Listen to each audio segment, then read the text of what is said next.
When I got back, there were 7 people, and I was like, "Whoa, what's going on here?" Yeah, what the hell am I going to do? What am I going to teach this guy? He's like amazing, but I was miserable as anything. Gave me a bit of a life lesson, I guess. It was nice because we were winning a lot of money, but it was just like misery. It'd be interesting to see where that goes. Hello, everybody, and welcome back to the More Than Drill and Drum podcast. The podcast where we talk about drill, drum, and more. My name is Jemima. And I am Tyreese. And today we are joined by a very special guest. You have probably seen him on Instagram. And YouTube. And he's got a couple of books out. So sit back, relax, and enjoy this podcast. Hello, Jemima. Hello, Tyreese. Oh, what a day this is. I'm so excited. Just look at the way we're grinning. It says everything. And why are we excited today, Jemima? Because we have none other than Geoff Fry with us. Oh, cool. Hello, nice to see you. Hello, thank you for inviting me. And how are you doing today? I'm doing really good, actually. That's good. I'm awesome. This will be an amazing podcast, one to tell generations and generations. I don't know if I can live up to the expectation there, but we'll do our best. We'll get into who you are. We know you as Geoff Fry. I know you as Freestyle Rudiments. Okay, Ooh. yeah. So what do you do? Who are you? Well, predominantly, I guess I'm a drummer. I'm a drummer by profession, and I've played drums since I was about 12 years old. I got into marching drumming, and then I kind of got out of marching drumming, and I got back into it. And now, yeah, I teach. As you said, I've got a couple of books, YouTube, and I run a few groups, percussion groups. That's really cool. Now, something that we ask all of our guests is team drill or team drum? Yeah, I'm going to upset some people here. I got to say team drum, I'm afraid. Oh, yes. So, round of applause, please. No. I can appreciate some drill. I can appreciate a good drill team as well. But drumming is really my thing. So we're mainly from like Pathfinders, if you've heard of it. Yeah. Do you have drilling in your world? Not exactly. So the crossover would be there's drill in drum corps where the whole core is doing shapes and things like that. And then each section does. So if you took what we would call the colour guard, then some of the colour guards would have rifles and they'd be doing rifle spins and they'd have their own sort of parts. The drum corps world, there isn't drilling in the same way. Right. But there's in drum corps in the UK, there's organisations which kind of are the middle ground, I guess, BYBA and stuff like that. All these, we need to get to know these. Yeah, there's a lot of acronyms flying and stuff. Okay. So where did you start? Why? Yeah. Well, yeah. So I was, first of all, I wasn't into band or drumming or anything like that. And me and a group of my friends all lived in the same town, Tewkesbury, a little town in Gloucestershire. Love it. And we basically, the next door neighbour of my best friend ran a drum corps. And he just forced us all to come down. So there was like 10 of us all went and joined, and I got given a trumpet, and it was like, you're playing this. And straight away I saw the drums, and I thought, I want to play that. And they wouldn't let me. So I played trumpet for a while, and then I went into the pit. I was playing kind of xylophone for a season. What's the pit? So pit, okay. So the pit generally, I guess the name comes from the West End, the kind of, the musicians down the front. And so I guess it's come from the same thing. So it's all the guys at the front. So playing marimbas and xylophones and timpani and that kind of stuff. Wow. So I was in there for a season, and then eventually I was allowed to move into the drumline. So I went on to bass drum, and I played quads, tenors, and that was kind of how I got into it. Yeah. And so that was how I got into it. And then I was competing in DCUK for a number of years, and then eventually I was able to go and audition in America. I marched in America a couple of years and came back, and I guess here I am still now. So you went to the home of marching bands. Yeah. Wow. Yeah. That's pretty special. Well, it all came back because the guy that I was telling about, he would have, all the band would go around his house, and he would have DCI videos on his TV, which is the elite drum corps in America, basically. And we'd sit and watch this as 12, 13-year-olds, and got inspired then, really, to go and try and do it. And I didn't really have a clue about how to do it. And I lucked out because my aunt lived in Sacramento, in the States. And so I knew that I was going to be able to go over and live with her for a while. And so that's what I did. I went and lived with her for something like 6 months while I was doing weekend rehearsals with the corps. And then when the corps goes on tour, you just go with the corps then. That is so cool. So how were you able to pull that off with like school or uni or? Yeah, so I'd finished sixth form. Right. And I did it the year before I went to uni. That is a pretty cool gap year. It was a cool, honest. yeah, it was a cool gap year, a really cool gap year. And so that's what I did. And then basically I'd planned to just do it once, and then I enjoyed it so much that I was like, I've got to go back. And so I wanted to go back again for the second year, but I was already at university. So I was at Worcester College. And so there was a big enough gap that I could sort of sneak out for about 6 weeks or a little bit more and go and do the tour in the States. Yeah. And because I'd already been, I had a little bit of a sort of a shoe-in, if you know what I mean. I didn't have to move in. The first tour I was with, BlueDevils, I had to move in January, whereas the second time I wasn't there until July, something like that. So what type of events would you be playing at? Well, this is all competitive. So all of the drum corps stuff is just competitions. And so sometimes, you'll play at a local school fete or something like that if in England, but in America, it's all about the competition. So you start your tour on, in my case, I was on the West Coast, and there'll be maybe 20, 25 competitions all over America. Wow. And so you get on the bus and you go to New Orleans or you go to wherever around and you do competitions there. So you stay, well, back then when I was doing it, it's a long time ago, so we were staying in sleeping bags on school floors and stuff like that. But yeah, it was amazing. So you get to see a bit of America as well. Yeah. That almost sounds like a job. Like you're a musician essentially during that time, just touring and showing people what you've got. Well, back then you had a lot of problems getting in the country because of it, because you go to the immigrations and they say, what are you doing here? And like you just said, I'm in a band that's touring. They're like, you're getting paid, aren't you? No, I'm not getting paid. They won't let you in if you get paid. So so I had to get a letter from the court to prove that I was not being paid. But it is a little like a job, 7 days a week, kind of 12 hours a day, I guess. But so in these competitions, what are the judges judging? Yeah, well, it's changed over the years. So there's a marking system, and I can't remember exactly what it is now and what it was then. But say there was 5 different things they're marking on, and so you'd get a score out of 10 for each of those, or out of 100 for each of those, and then it's all the way through. So going back to drill, there'd be something for drill, there'd be something for the drums, there'd be something for the horn players, the colour guard, and then there'd be general effect, which is worth more points than the others. So the idea of general effect is just how the judge feels about watching the whole. Wow, the whole thing. That's pretty subjective. Well, that's the problem with it. Is the whole thing is subjective. So it's a bit crazy having the judges in some way, but they have to train to be judges and give fair scores and that kind of thing. Okay. But so you don't really do any events. There was odd parades that you would do every now and then, but not a lot. So tell us, how did you go from being a UK drummer to then even landing the opportunity to drum with elite teams in the States? Because that's a big deal. Yeah, well, there's an audition process. Right. So all of the corps at the start of the year will have... these days it would just be online. So you'd go to BlueDevils now and you say, I want to audition, and that you have to pay now. You get a packet, which is basically all the exercises you need to learn. Okay.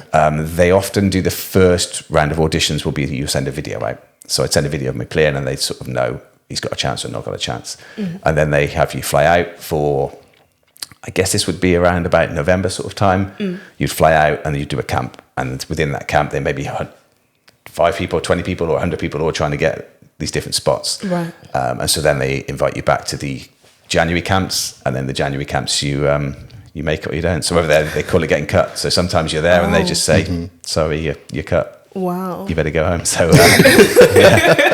so it is pretty ruthless. It is bad. I was, when I went out, there weren't many people at the camp, and so they were aware that I'd have to fly away from the UK. So when they said, look, we want to come back, I was obviously celebrating, super happy. And then there was 5 of us in our tenor section. And when I got back, there were 7 people. And I was like, well, what's going on here? And so for about the first month, there was still a process of elimination, really. And I kind of clung in there. Okay. Yeah. So that's still the same thing now. Yeah. So you go, you audition, you try and get your spot. And if you get it, you do. If not. So you go through this whole process and you've won before. Well, you and your team. Yeah, the team. So I haven't got a good record in the winning. So the 2 years that I went, we came second and third, I think. But the team that I was with, so BlueDevils have won it the most times. It's a crazy amount. I don't know, 17 world championships or something like that. Wow. It changes each year, but there's kind of a big 3. It's a bit like other sports, football or anything like that. There's kind of a big 3 or 4, and every now and then someone else will sneak in. But I knew going in that BlueDevils, they'd won the year before that I had auditioned, so I knew it was going to be a big challenge. And so what do you win? So you basically win the world the world championships of drum corps. Yeah. That Oh, is so not like cool. a golden snare drum at the No, end. well, they do it. So each section, so they have an award for each section, Okay. and so there's a percussion award, and ironically, it is actually a snare drum. Yeah, I don't think it's gold, but it's kind of a snare drum, and so you get to kind of celebrate with that. And then the overall corps wins a big trophy. There's a trophy for each section, Right. so it's a big thing to be. They call it high drums. So if you win high drums, then you know that you're the number one. You're a pretty for big that deal. Yeah, you're a big deal. Yeah. Jemima, can we take a break? I know. Like, we've been recording for like 10 minutes and so much information is just... It's a whole different world. Completely. And we thought What do we know? Honestly, like, what is so enlightening for me is to hear that the scene in the US is just completely different in the UK. Because do we even have an equivalent to that here? No, there's DCUK, which is Drum Corps United Kingdom. So that was I'm going to say copy of America. So at some point, someone must have seen the American system and thought, well, let's do that. And they've created this system. And it got really big in the 80s, really big. And since then, it's just disappeared. So there is some left. There's only probably 3 to sort of 4 or 5 drum corps style, American style bands that are still going now in the UK. And so there's the similar thing happened in Europe. So there's a championship in Europe now called DCE, it's a Drum Corps Europe. Yeah. And so some of the top of those few that are left go out to compete in Europe. But in America, they all do marching band at school. Yeah. And so that's the stepping stone, really. You do marching band at school, and then obviously high school, and then eventually they go and do the drum corps if they want. It's got quite expensive now as well to do it, so that's a factor, I guess. So if we had our own team, could we compete in DCO? No, in theory, anyone could go. Yeah. So there's been English drum corps gone over. Noted. Yeah, that's right. So there's some English drum corps have gone over, but they haven't been anywhere near the big difference is the American drum corps are kind of equivalent of full time. So when you move in from I can't remember the dates now. Say June, you do a month so you're there all day every day for a month to learn the show, and then you do the tour, and so and all of that you're there the whole time. So it's kind of full time. Whereas the drum corps that you're asking about in the UK that they're just weekend. So it used to be kind of Friday night, all day Saturday and Sunday, but people have got more things to do these days, so it would just maybe just be one day.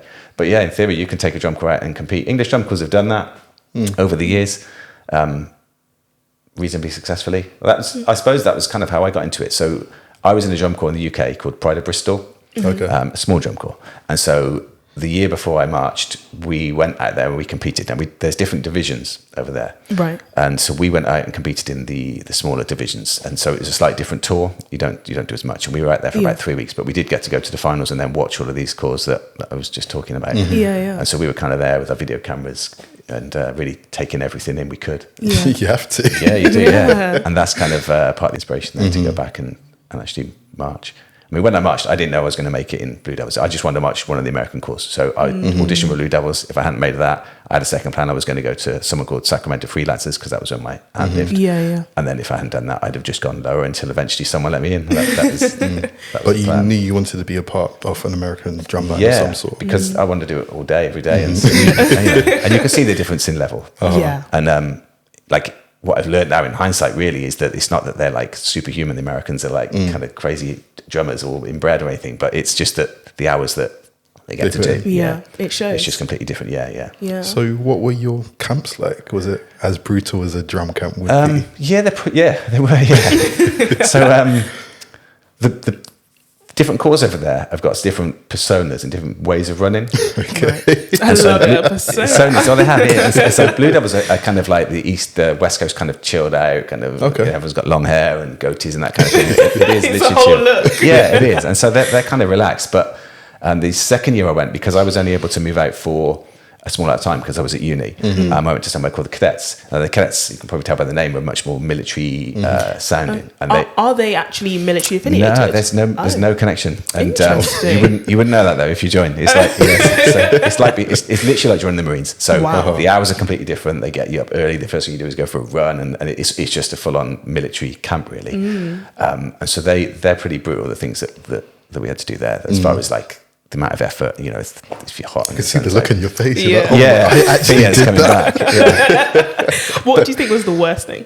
The worst thing, Yeah. just the heat. Because when you go outside and it's 30 degrees out and you're running around a field carrying tenors, as you know, however they are. And you're doing that for 6 to 8 hours. And I got sunburnt bad. So I was ending up having to get T-shirts and wrap them around my arms and kind of to cover my arms and things. Yeah. And so, that's definitely the worst, the heat. I did hear I think you did a podcast, that people were fainting and stuff. Yeah. Holding their tenors. Yeah. Yeah, what was that about? Okay, so when I first went out to the cadets, I guess they've got this thing they do where they kind of break you down to build you back up. I guess that's what they did it. Yeah. So we all put our drums on. It's hot as you can imagine outside, and they make us do something called trekking. And trekking is basically playing a pattern or an exercise, but you're just doing it in kind of a formation, snares at the front, then tenors and then bass drums, and you're just going around a running field, if there's a running field, just literally just marching around. And it was the first day of camp, I believe, and they made us play an exercise that was hard on your hands anyway, but they just kept going, and it was just never ending until eventually people started kind of collapsing. And some were collapsing because it was like probably physical exhaustion, and some were just kind of like mentally were thinking, is this ever going to end? How long was it going on for? I couldn't even tell you. It felt like hours. It really did felt like forever. And I had a bit of a chip on my shoulder, or I guess they thought I had a bit of a chip on my shoulder because I'd done BlueDevils before. And so I knew that I just couldn't stop. I couldn't collapse. And so I was like, I'm not stopping no matter what.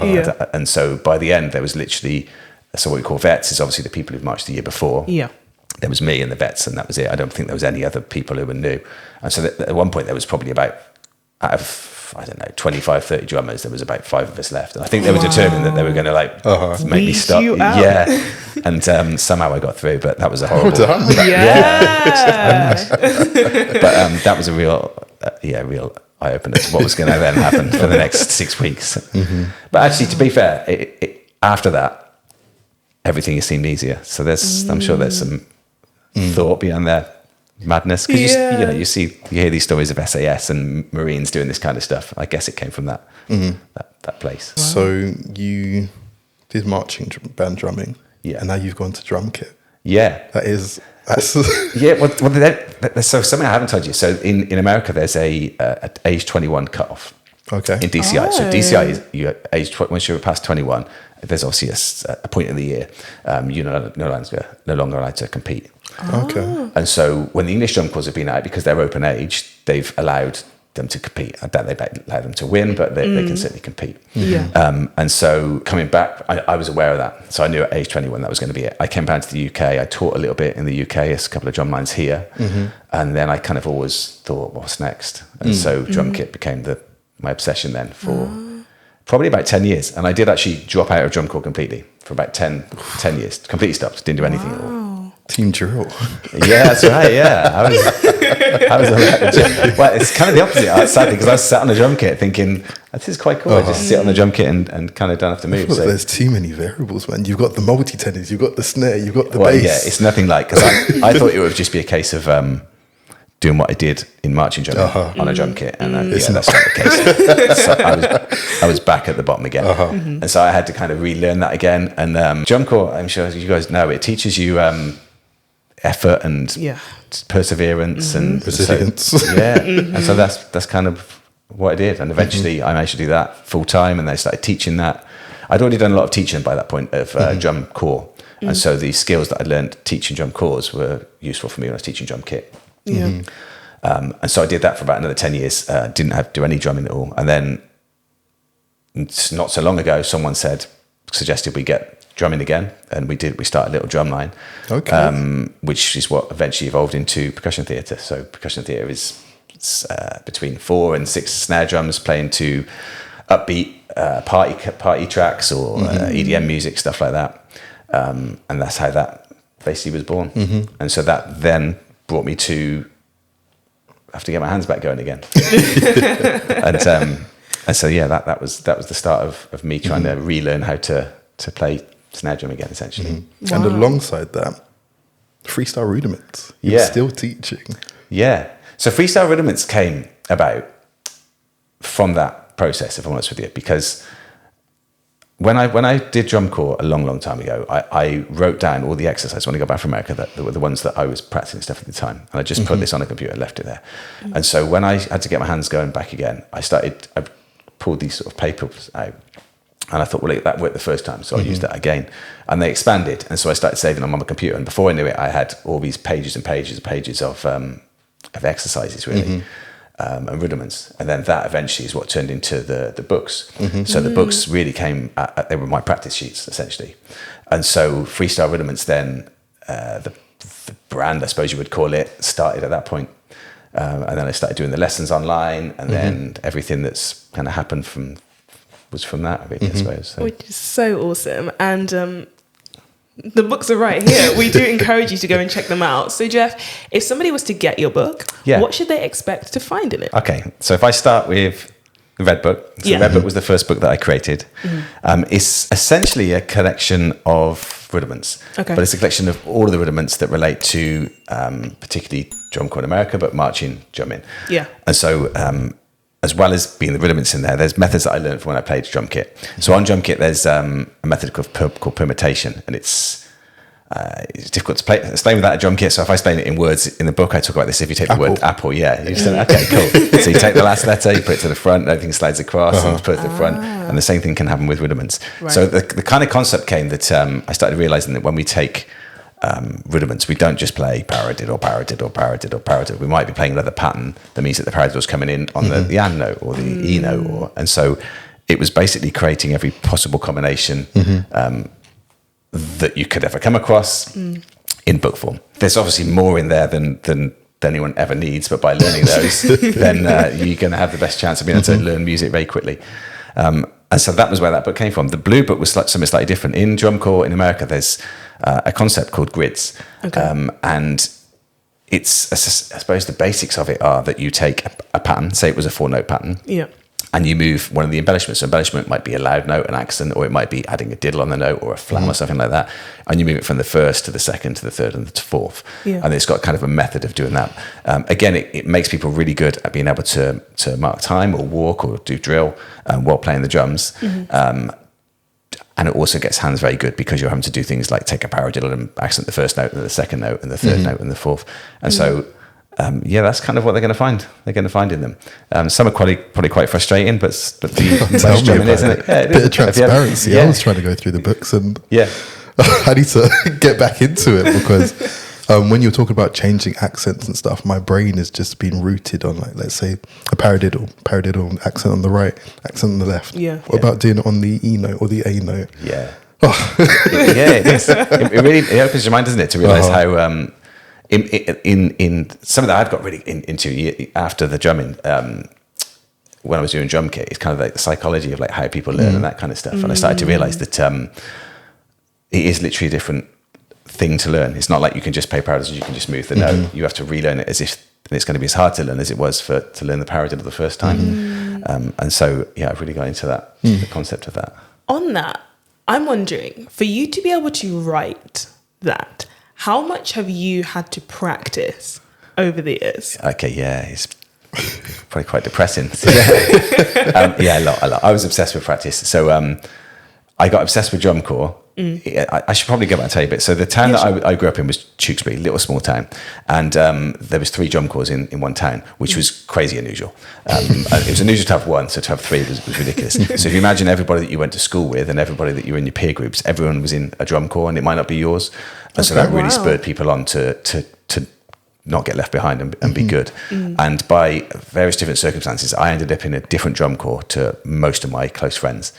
And the ones that you all joined together? Yeah, so because the one that we all joined together, it was part of a boys' brigade. And so this boys' brigade at different points had taken a band on to sort of make the boys' brigade bigger. And then the band had got so good that it was kind of becoming a problem to the boys' brigade, really, because it was all about the boys' brigade, the band, not the boys' brigade. And so it split off a couple of times, and that's how these other bands kind of came about. Right. And there's something in the UK called BB Nationals, which is a championships for all the boys' brigade bands to go and compete at. I'm hearing another competition. There's more. That's right. So it's the same kind of things, but you just got to be a boys' brigade band. And so I got asked by somebody, look, we know you're going to go to the other band with all your friends, but can you just do this one competition for us? And being naive, I said, yeah, I do that. And then I couldn't leave then. So, and so I ended up in different bands to them. And so that early on really spurred me on to practice. And that was kind of where it started from, I think, anyway, looking back. I was trying to practice more than them because I didn't want to look stupid. No, I hear it. Yeah. And then drum kit, what had been sort of installed in me in DCI, that constant practice, that's how I got good at drum kits. What do you prefer? That's a good question. Do you know what? I think I just like the balance of the two because I like drum kit's a weird one because everyone sort of assumes when I play drum kit and I teach difficult things or I show the videos of me playing marchy stuff that I'm going to love doing solos and being really flamboyant on drum kit. I just like playing with bands. Honestly, I just like just playing simple beats and playing with bands. And whereas the marching stuff, I am much more into the stick tricks and the flamboyant stuff. And so at the moment, I've got a balance between the two. I wouldn't want to choose one over the other, but I quite like doing both at the moment. That's fair enough. Yeah.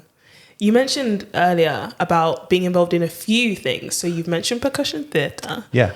What else are you involved with? So percussion theatre is kind of an overall name for a couple of different drum things that we've got going on. Okay. So we've got percussion theatre, which is the line playing to music. We've also got something we originally were going to call backbeat drumline, but it's ended up being called the mini drumline. In fact, I was playing in that yesterday at Bristol ladies football before the game, and that's more like a traditional drumline. So there's snare players. I'm actually playing tenors for the first time in a long time, and there's a kind of a drum kit. How's your back? Bass drum. Oh yeah, struggling.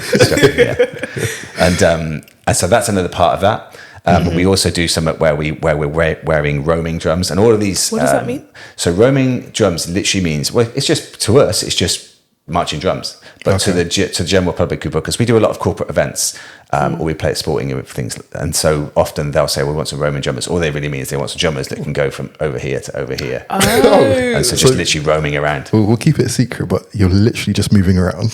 Well, exactly. Yeah. There's no drill really. There's no, it's just literally like start there, play a bit, and end up there. And it's a weird concept because at all of these events, I'm used to being judged. So the other thing with DCI that may be the same for you guys, may not be, is that the judges they used to be literally on the field next to you. So they'd be there with a tape recorder kind of recording and talking about everything. Oh, mistake there. Wow. And you can hear them? Well, sometimes, yeah, because they're right in front of you sometimes. And so you can hear them and you can certainly see if they're saying something nice or not. And over the years, the drum corps sort of taken a bit more of a slant towards it being more about general effects. So now they're not on the field with you; they're just in front of the field. Right. But you're still being kind of judged. Yeah. And so, that's a hard part of going from that, where you've got someone always judging you, to then go into playing in front of people at somewhere like Bristol or that, where no one cares if you march the same or anything. Yeah. And so it's been a real learning experience doing that side of things. So that's a big part of what I do. I play in bands and things, obviously, with drum kit. I do some sessions, I do recording and that kind of things. And then what else have I got in the marching world? Good question. Well, I've got a couple of things that I'm working on at the moment, which you'll see in the future. So I've got some course that I'm working on. Spilled here, people.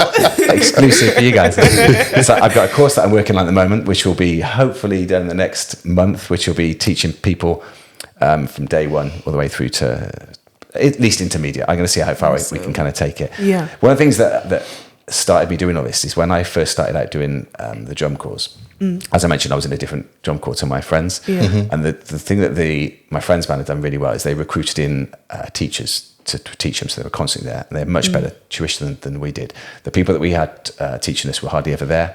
And so I spent a lot of my early days, I couldn't read music. I was just trying to constantly catch up. And so I wanted to create something, the same with these books and this course, so that somebody, if they really want to learn it, actually can quite easily just go on YouTube or buy the course and bang, and they can actually learn it. Yeah. So that's where this course is kind of headed, hopefully.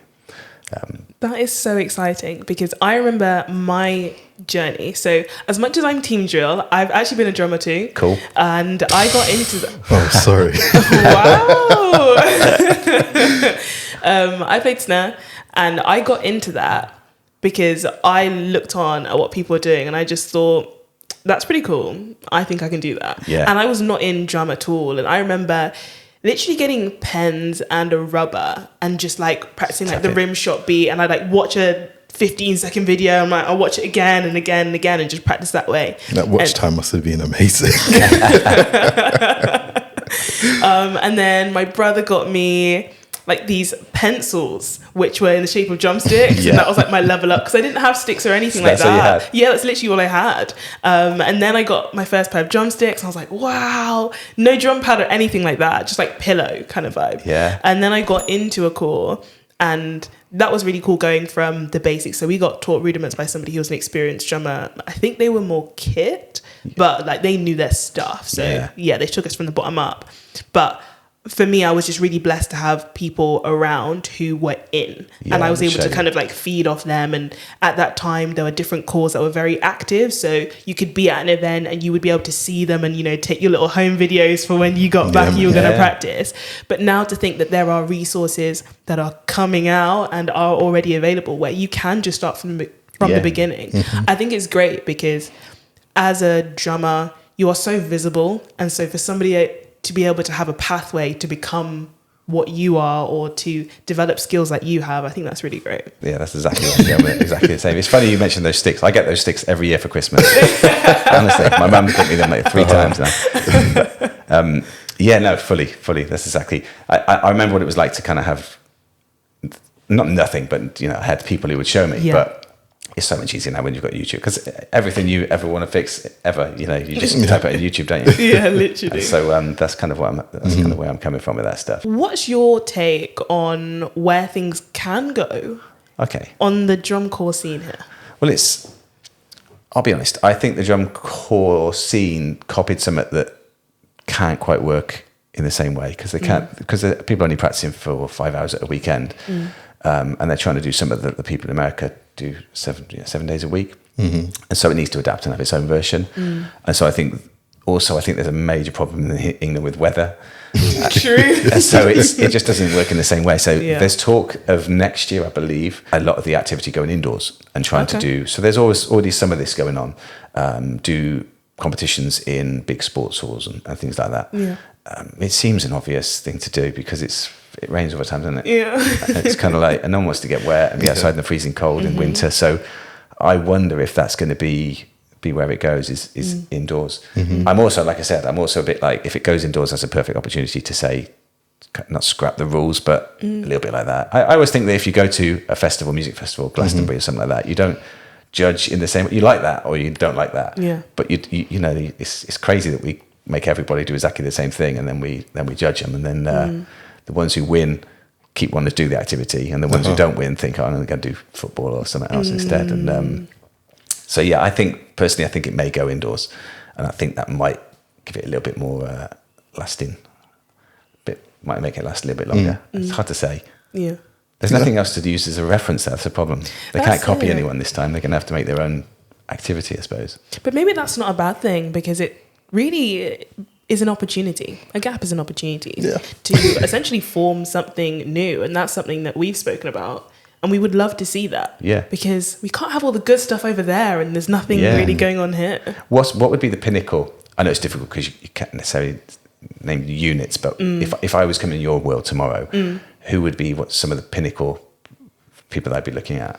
Is that a controversial question? I think so. Should we get the list of guests that we want? Yeah. Let's not make enemies as well. Yeah. Let me put that. So is it only UK? No, I think there's actually a lot more happening in the US as well. Yeah. Same kind of pattern. Like for me, coming from more of a drill world, like my top team would have to be Orion. They, I think, are based in California, and they're just sharp. I think their core is pretty big, or their team is pretty big, maybe like 30, 40, 50 at times that I've seen. But I think it's a similar kind of principle where there's a bit more investment of like time and resources, and also they've got the competition infrastructure there as well. Yeah. So they've got a massive camporee that happens every 5 years, which used to be in Oshkosh, and now it's moving to Wyoming. And we got a little bit of insight into what happens there. They have like 175 teams. I think they've had in times past. Yeah, it's a lot of teams. Yeah. And over the years, they've built that strong competition infrastructure where they've got the marking systems, the judging systems, all that kind of stuff. Yeah. And I think they've learned and adapted as well over time so that it's not too rigid a mold so that people still can explore stuff. But having that over there and then not that kind of system outside the US kind of makes it difficult to pick. Yeah. But for me, Orion for the win. That's one for you, yeah. Yeah. Do you have one? You got the pressures on now. I've been thinking, but there's too many. Yeah, I think what we have here in the UK, like SEC, NEC. Yeah. A few cores, otherwise. Yeah, they're doing good for themselves, but the big ones, they're out in America. Yeah. Yeah. I can't think of the names, but we've reacted to a couple of them. Yeah. Like Edinburgh Castle, they were really good. Yeah. But too many to even pick one. Yeah. Yeah.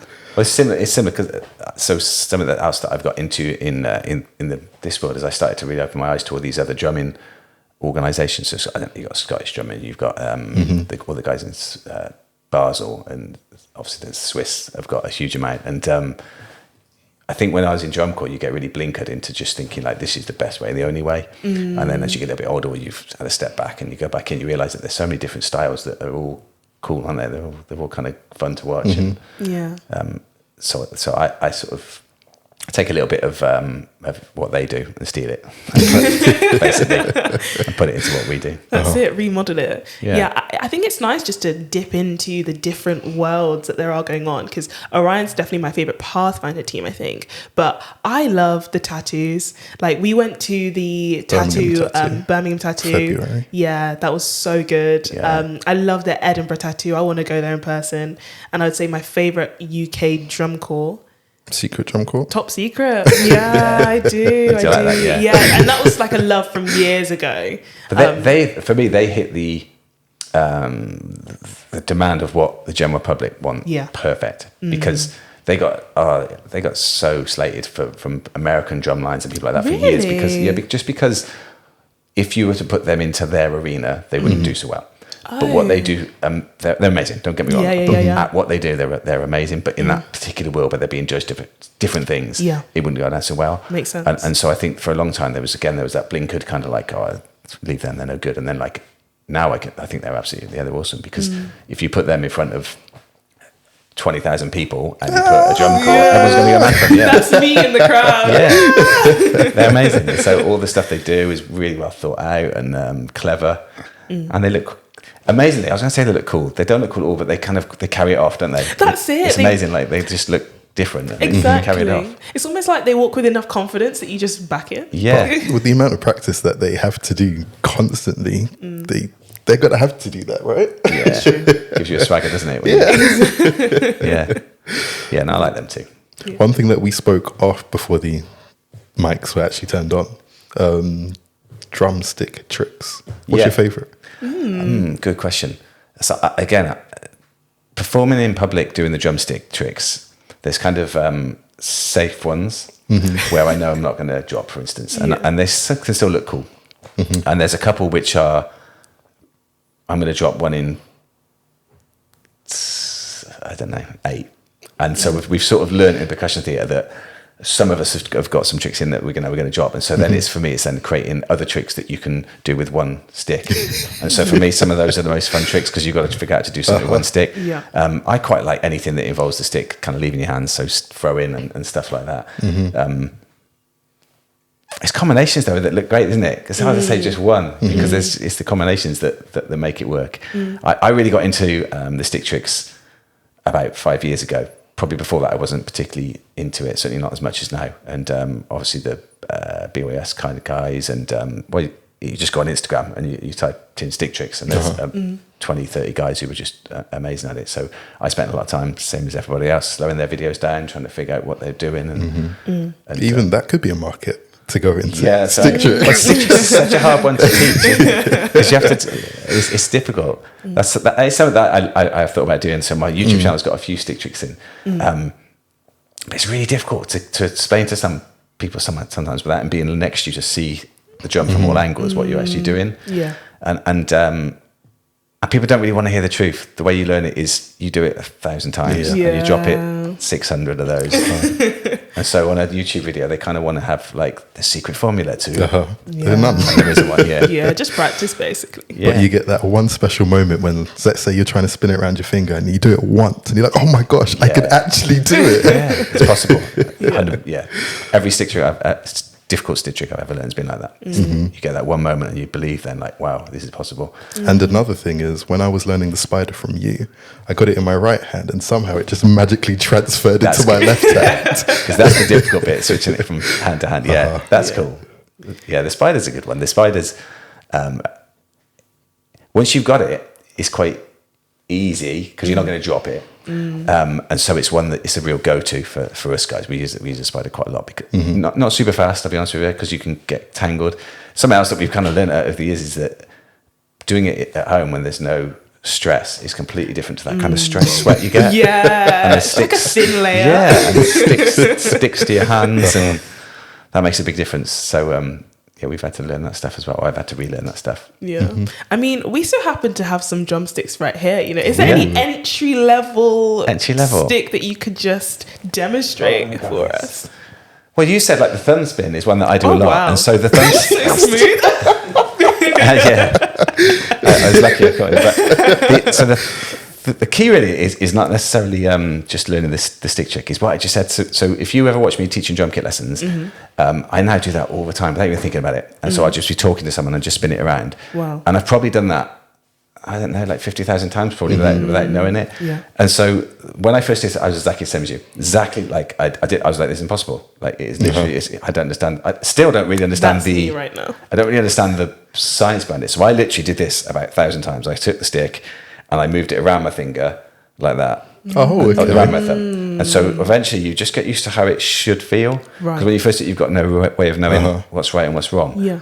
And then I'd probably do that 100 times. Maybe someone should try this on. Just literally, just do that 100 times. And eventually then you learn to kind of flick it with your front two fingers. And your first time it either hit you in the face or it would go on the floor. But it doesn't matter. Then once you get the one where you go halfway around, eventually you start to get the power right. And then once you get the power right, you can kind of spin it around quickly. Wow. And I've been like that with every trick. And once you go through the process once, I think you just believe in yourself then. And so that's the thumb spin for me. Yeah, that's kind of a cool one. Because I'm thinking, do you spin it the other way? Or maybe, I don't know, do you go this way? Let's have a look, shall we? So I go towards me, stick towards me. Oh yeah. Are you going right hand? Oh, I can't do this way. So this will be a good example of someone failing. So if I go this way, again, I'd want to do that 100 times first. I'm having a fan moment, right? I'm getting the sweaty hands there. So if I go this way, I'm going to try and push it. I don't want to hit anything. Yeah, but we are going the same way. Yeah, so that's what I do. And I do that 1,000 times. You dropped the sticks! That's it. I've learned to do it on top of like a bed or a pillow or something because it just hits the floor again. So yeah, that's stick tricks. Wow. Stick tricks 101 and my next one. I love that. So you've been in drumming for a long time now. And I'm wondering, how do you feel like drumming, if at all, has impacted your broader life? I feel a bit deep, doesn't it? But it has massively impacted me because I wouldn't be a professional drummer now. There's not a chance if I hadn't gone into drum corps. I haven't got anyone in my family. My mum and dad never had. You know, people sometimes say like my mum and dad just did some like albums and this, that, and the other. There was no music in the house really, and so. The only way I got into drumming was lucky because someone moved into our street and I fell into did drum corps and then did drum kit but it's massively affected me. So I obviously lucky enough to be a musician for a lot of years. It's a lot of effort. Like being a musician, one of the reasons I do all these things like the books and play drums and a bit of session work and a bit of everything is you kind of have to be a musician now. There isn't. It's not in my world anyway, the money to just be able to just go do one thing. Like I'd love to just have Beyonce call me tomorrow and I'd just go on tour with her and life's good. But so it doesn't really happen. So it's a lot of work. And so a lot of my time is spent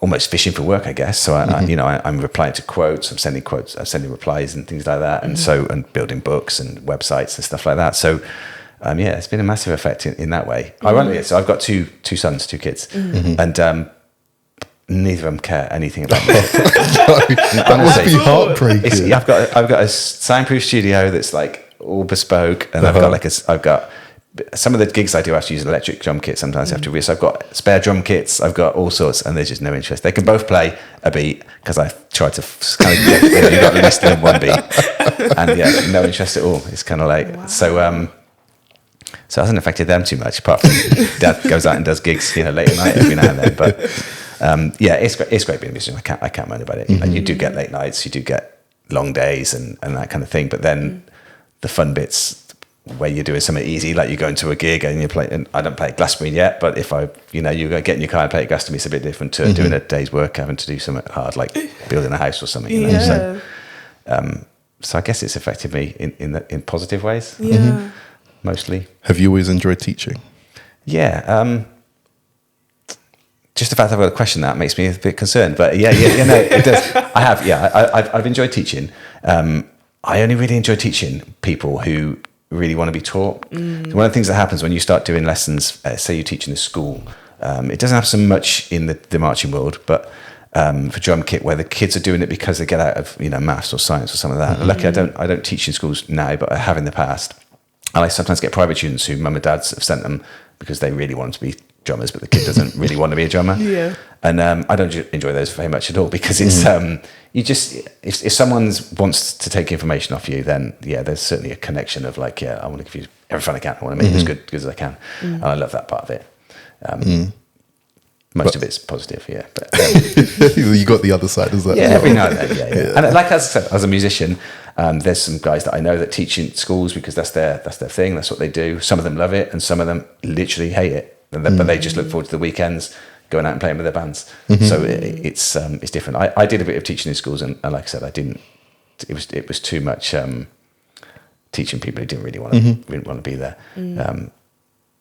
It's a bit more difficult then. The other thing I didn't tell you is that there was a gap between going to uni and starting to go full time as kit, where I worked in IT for a while. Okay. And so I was basically, my dad worked in IT and their company needed someone, and I basically just got called in, and it turned from being just like a little summer job to something quite serious. So I worked in IT for about 5-6 years. Oh wow. And so it was a big thing. And back then I'm quite old, so it was quite a long time ago, and so IT was quite valuable. You're not old. but it was quite so it was really good pay, basically. But I was miserable as anything, and so it sort of gave me a bit of a life lesson, I guess, that it was nice because we were in a lot of money, but it was just like misery. And so then when I did the drum kit, the musician stuff, and I was in not as much money, but I was happy all the time. It's a slightly different thing. Now, balance between the two is probably best, but certainly. There's certainly been a different time when I was doing IT, coming home miserable every night. So I'm just thinking of you like behind the screen with a pen in your hand, Tapping spinning it away. around your fingers and like reminiscing. Oh boy. IT is a funny one, because certainly when I was doing it, it was kind of what they call firefighting. So you're literally just sat there most of the day, bored out your skull, and then all of a sudden when something goes wrong, everyone's just constantly like, fix this. And so I did spend a lot of my time doing things like drumming websites and stuff like that. But everyone in IT does that. So I wasn't alone. But I wouldn't want to have to go back into IT. I'd find something different.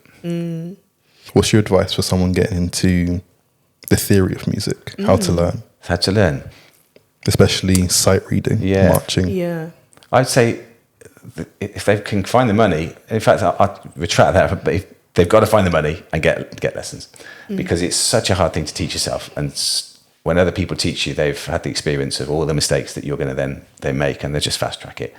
So like there's some people are lucky in the schools, they might have an amazing teacher who's there. Some people are going to have to go and get a job they probably don't like to pay for it, and it's kind of like, I really think that's going to be the fastest track. If someone else can already do it, then the chances are that you're going to learn a little bit faster than if you teach yourself. I haven't found some shortcut for teaching reading music yet. There's a few good books. Freestyle Rudiment doesn't have the answer. No, that'll be my 5th book. There is some of the stuff, and it's the same with the books really. There's some people who reach a level where the books are amazing as just books, but for most people, they're probably best off taking the book and going through it with the teacher still, because the teacher's still going to show them that they're doing things wrong. That feedback loop speeds up learning so much. Just you play it, someone else says, "Oh, try this. Don't do that. Do this." And so I think that's pretty important. And if somebody wanted to be taught by you, how can they make that happen? Well, they just reach out to me. I teach people from all around the world now. So I've got some people I teach in America. Obviously, the time zones they have to figure out. So I teach every day. I don't teach the whole time. I teach every day from, say, 11 in the morning till 8 at night. And so I have some people who have lesson at 11 o'clock, and then I might not have another lesson until 5 or something like that. And so the best thing to do is just go to my website, geoff-fry.com, and kind of reach out. I teach mostly through Skype lessons or the various different ways of seeing each other across the internet. And so that works pretty well. I've obviously got a specialist setup there now, with a bit like you guys have got here, with the lights and the microphones and that kind of thing.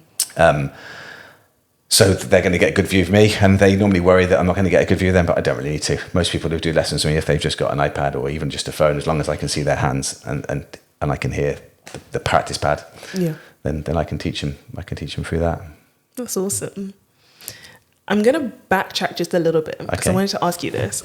Given everything that you know now and all of your experience, what would you tell your beginner drummer self? If it was my beginner drum self, I can't even say it, my beginner drum self, and it was in 2024, then I'd be all about get a teacher, because I could literally contact Roger Carter tomorrow, who's like the man in DCI at some of the big corps, and I could get private lessons with him.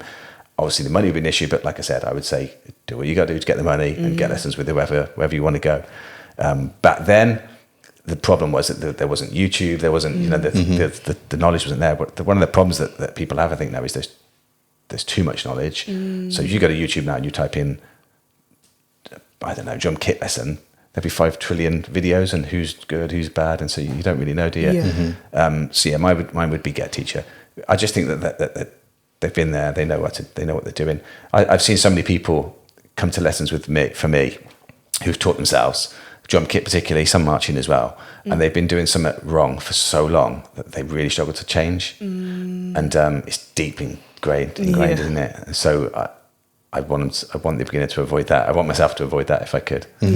So you still teach marching, drumming? Yeah, every day. So my lessons are kind of slowly becoming split, 50% marching and 50% kit. So it's still out there. That's good. Yeah. No, it's still So it is building up. And like I said, I'm getting more people now from the States and contacting me and say, look, I've seen your videos on YouTube. Can you do private lessons? And I've got people in Scotland and not so many in Europe, but Europe's a little bit different, I guess, out there. Maybe they haven't got as much drum corps, but I've had a guy from Germany before, and the time zones don't work great with America, sadly. So it doesn't always work great. I've got a couple of guys that get up really early in the morning over there and do early morning lessons.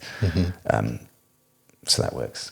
So what is it that you'd be working on in the marching? It varies so much. So if someone's a complete beginner, then we're going to go through literally how to hold the sticks, rudiments. We're going to teach them pieces eventually, how to read music, and we'll do all of it. If it's someone who's a bit more advanced, then it may be that some people everyone's different. Some might contact me and say, look, I've been watching your videos, I've been playing for a while, but I want to do this stuff. I can't play that BlueDevils exercise that you taught. Can you start with that? And then what tends to happen is I find all of their kind of faults. The way I think of drumming is, if you imagine a wall in front of you of your skills and mine, there'd be this wall, but there'd be holes all over the place. And those holes are just little things that we've missed out. And so my job as a teacher generally is go through and find out where those holes are. I used to have it all the time when I first started kit drumming, and people come for a lesson with me, and I'd first of all say, well, just play something, and they'd start playing, and I'd be like, what the hell am I going to do? What am I going to teach this guy? He's like amazing. And so the first few times that happens, obviously you panic and you're not quite sure, but eventually you always find that the reason they've come to you is there's a few bricks missing. And so the key for me is finding those bricks as fast as I can, and then I realise, oh, he can't do this, oh, he hasn't done this, oh, he can't. And so that tends to be what it is. So I get a real mixture of all abilities, beginners all the way through to good players. And because of the age 21 thing in the States doesn't mean drum corps ends at 21, but there's also like 5 corps in America, which are the guys who play on the big rope drums. There's overage drum corps out there which don't compete in DCI, but there's another circuit called DCA, I believe, which is a bit more of a weekend thing, a bit more like we had in the UK. And so some people get into that later in life, and so those guys would contact me as well and say, look, I've just got into doing drum corps in America or whatever. Can you help me out? That is so awesome. Yeah. What would you say is your best and worst drumming memory? Well, worst is, I told you about earlier, it was definitely doing that, walking around that field, everyone collapsing. No, actually, there's another worse. There's one worse than that. So that Boys Brigade Nationals competition that I told you about. Yeah. Have you guys ever had this moment where you're in the middle of a show and suddenly your mind just literally goes completely blank and you don't know where you are and you don't know where you've got to go next? I had one of those. And it was on the field and I literally didn't know if to go that way or that way. That's vividly like stuck as a horrible memory. It's so scary. I get that before parade, where like we practice the routine so many times, and then someone asks me, "So after that bit, what do we do?" I'm like, I can't answer. Yeah, I actually don't know. It's crazy, isn't it? Yeah. And you can only do it if you go from the start. Exactly. And if you come halfway in, you're completely lost. Yeah, I have that all the time. And I've learned actually to deal with it from drum kit particularly. You'll get to start the song and you'll see the name of the song, and you'd literally go, I have no idea. I have no idea what this is anymore. Obviously you do, but that connection just gets lost. And so I've just learned the second that happens, I just ignore it. Don't listen to yourself. And then someone starts playing, and literally within like that much of time, your brain just goes, oh, there it is. And you got it in you, man. It's there somewhere, isn't it? It's just kind of bringing it back. Yeah. Best is so difficult. I can't think of a best yet. Maybe it's still to come. No. Oh, I like that. The best is yet to come. Have you guys got a best that you can think of? It's hard, isn't it? Yeah, I would probably go for maybe, it might have been March last year. We did a PBE event. So PBE stands for Pathfinder Bible Experience. Okay. And for that one, they have like a colour guard and like a processional, recessional. And I remember in the months before, we'd been upping the ante like each time. And by the time we got to the last one, you could see the confidence in the team was up and we were trying stuff that we hadn't done before. And I remember being in the procession and I'm thinking, this is going well. We're hitting this pretty well right now. Happening. And then watching it back on the video, just thinking, yeah, it came together. Seeing that we did that over and over and over and it actually came off. Yeah. And okay, that tiny thing didn't quite go to plan, but do you know what? Having seen where we've come from up to now, that just felt like such an accomplishment. Yeah. So it was more like a culmination of moments for me with that one. That's cool. Yeah, really special. That's something that happens. I don't know if it happens in everything. It happens a lot though for different people in marching and drumming and those sort of long build-ups of like being terrible and then being okay and then suddenly you're at the pinnacle. Exactly. It's nice to see the progress. The practice that you put in is actually paid off now. Exactly. And there's still more to come. Yeah, that's right. I wish sometimes I had videos of me when I first started at different points, more videos, if you know what I mean, because then you can go back and go, God, I was terrible. But at least you see the progress then, don't you? You know, you don't see the progress sometimes. Yeah. But have you got one? Yeah, have you got one? It's years ago, but I think it's back when I was in London marching with my old church. It was just more of the like all brothers and sisters together. We were doing a knife crime awareness march. Yeah. So that was pretty important to all of us in the area. And we beat them drums till they broke, man. It was just nice. It's one of those moments it wasn't about like our skills in drumming and stuff, but it was just that we're all a team together and we're doing one movement, one loud cry, one march. It was beautiful back then. There's something about that, isn't there? The camaraderie. Yeah. That's one thing that I think that probably is similar to what I get when I said I don't like doing solos on drum kit. I don't really like just showing off on my own. I don't get the same buzz as I do, even if it's playing something easy, but there's 6 of us all playing the same thing. It's like there's a buzz from it in there. I think everyone gets that then. I get that. I don't know if everyone gets it. No, I do too. You just kind of tingle like, oh, everyone hit that. Well done. Yeah, it's mad, isn't it? What was your favourite team to drum with? Oh, that's even worse. So this is Before we get controversial. into that, what teams did you drum with? Can we have the list? Yeah, I could. So in the UK, I started off in First Tewkesbury Boys Brigade, and that was like was my starting block. From there, I went to Pride of Bristol, which was a drum corps in Bristol. And then I went to America. When I came back from America, I taught a drum line in Birmingham called the Sunrisers. And I was that's pretty much all I did with the drum corps here. I hope I'm not forgetting one. I don't think I am. That's it. So in America, this is where it gets a bit controversial because it's kind of like I was in like Man City and Man United. Do you know what I mean? I was literally, so it's like, so if I say which one I like better, it's difficult. But I'll be truthful. So I was in the cadets. The second year I went, and the first year I went, I was in the BlueDevils. And I went back out another further 2 years, but only for small amounts to teach. And I was teaching something called the Blue Coats. So I enjoyed BlueDevils more because it was more chilled as far as like, I was there for a year and I got to go see America, and I got, so that as far as not like my part of my life, I went and saw lots of things out there. But cadets was just, I literally went out just for the tour, went out, did the tour. But I learned so much from both because they're like opposites. So at cadets, I learned all about discipline and how to push yourself hard and that kind of things, and how to get people who weren't not necessarily the drummers, but like overall they weren't getting quite the talent pool that BlueDevils were getting. How to get those level of people still to be able to beat sometimes the BlueDevils. And so I learned a lot from them. But it'd be like saying my favourite Man United or Man City. So I can't really choose. But they were both. I learned a lot from both. I leave it at that. Yeah, maybe let's keep peace with both sides. What would you say to the person who is looking at your content and is saying, wow, like I want to be able to be like that? What's your encouragement? You sort of came across the answer earlier when you were talking about kind of almost like the naivety of being young and not knowing. When you get older, you think, I don't know if I could do that. But when you're like really young, you just think you can do anything. You know, when your 6-year-old says, I want to be a helicopter pilot. And then if you're 36 and you say that, everyone goes, pfft. But do you know what I mean? But it's kind of like you need to approach everything with that childlike belief, really.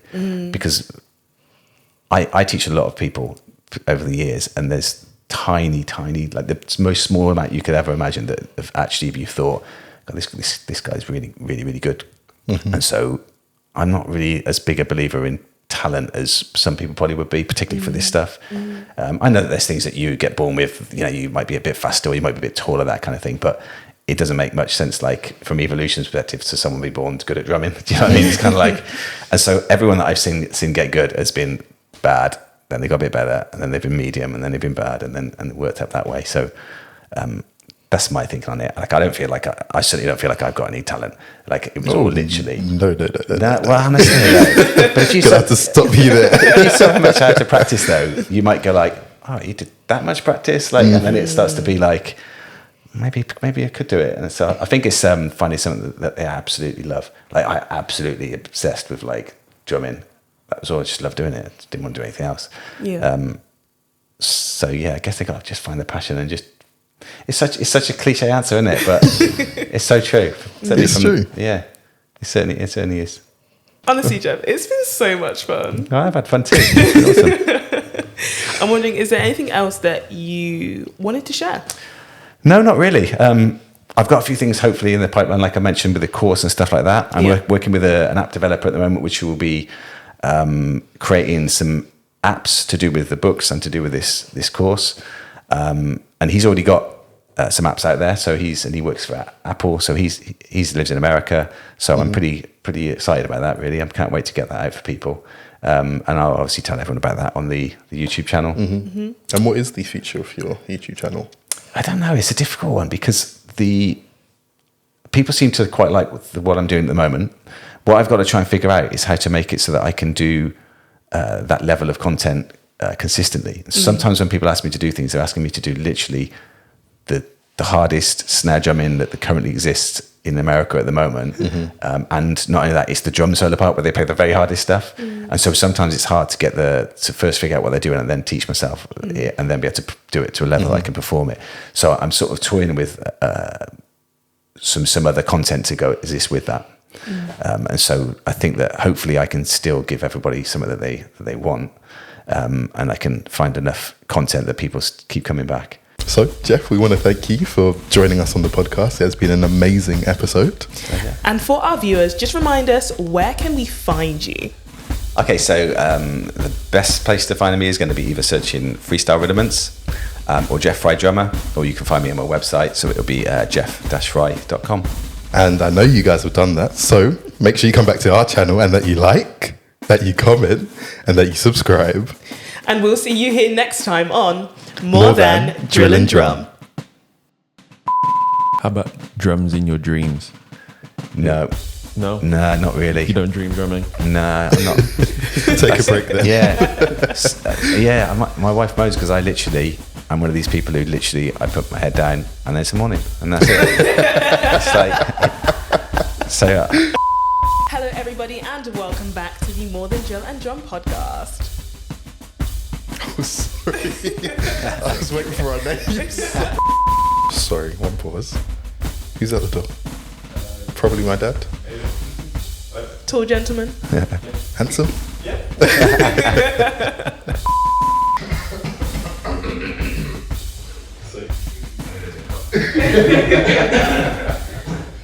There are tissues around it.